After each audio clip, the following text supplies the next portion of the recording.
This video is brought to you by UT Health Houston, Environmental Health and Safety, and explains the qualitative fit test, which is a test method that uses your sense of taste in order to detect leakage into the respirator face piece.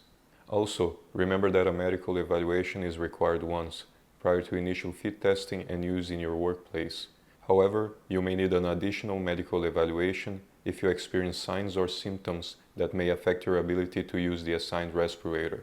Hey everyone, and welcome. I'm Salim Rizk, and in this video I will inform you how to conduct a qualitative fit test. Now here are the timestamps if you're looking for specific information provided in this video. Let's begin.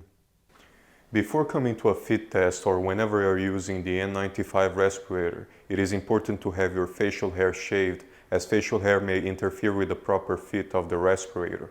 Without a good fit, the unwanted airborne materials may bypass the part of the respirator that could have captured or filtered the hazard out. It is also advised not to smoke, eat, or drink anything but water for 15 minutes prior to the fit test because it may interfere with the testing procedure. During a qualitative fit test, we use a tasting solution to determine the respirator which best fits the user. First, we do a sensitivity test. During this test, we spray to the mouth a solution with a weaker taste compared to the solution used on further steps. We do this to see if you are able to taste the solution. We typically use B-Track solution, which has a bitter taste, but other examples of solutions are isoamyl acetate and saccharin. If you can taste the solution, we are able to proceed to the next step. If you cannot taste it, we will perform a quantitative fit test. Yep, I can taste it. Alright, let's proceed to the next step. To properly wear the respirators, first unpack the respirator. For the BYD respirator, unfold it and cup it in your hand, allowing the head straps to hang freely. Hold the respirator under the chin, then pull the lower strap over your head and place it around the neck and below the ears. Place the top strap at the crown of your head.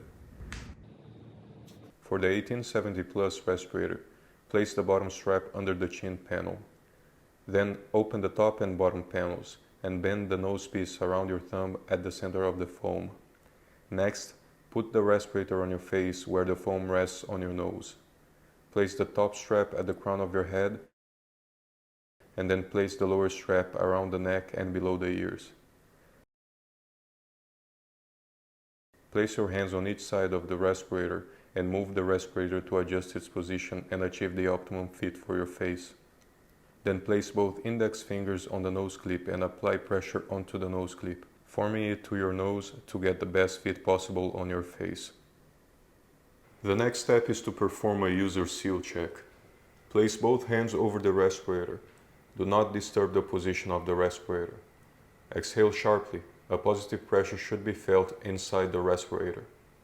If you notice air leakage, readjust the respirator by applying additional pressure on the nose clip to assure a secure seal on the nose, adjusting the position of the respirator on your face, adjusting the position of the head straps.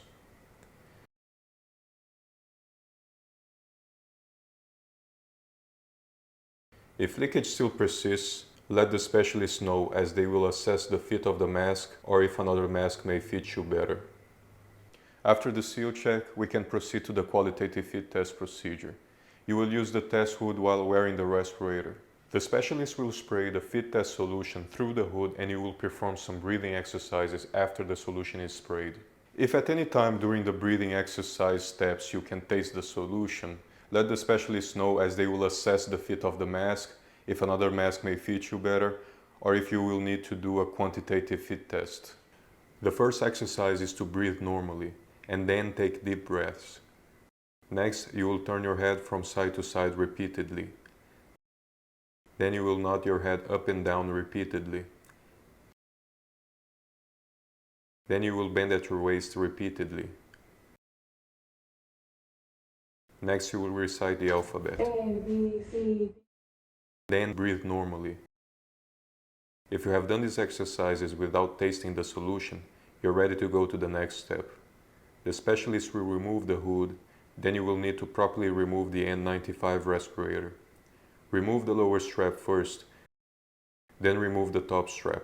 At your work, do not touch the respirator itself as it could contaminate your hands. During your occupational work, you would dispose of the used respirator in the biohazard container and perform good hand hygiene. Remember that the mask should be discarded after you have used it for an 8-hour work period, when the mask is visibly soiled or damaged, or when there is difficulty breathing while wearing it. You have learned how to properly put the N95 respirator to fit your face and how to remove it. The N95 respirator has at least 95% filtration efficiency against solid and liquid aerosols free of oil. It can protect you from bioaerosols such as COVID-19, TB, and SARS. However, it does not protect from gases and vapors. You are required to fit tests annually. However, you may need to fit tests earlier if the brand of the respirator has changed, if you need another type of respirator, if there are significant changes in facial structure, such as when going through weight loss or gain, dental changes, or facial surgery, or if retraining is needed due to inadequate knowledge on when and how to properly wear the respirator.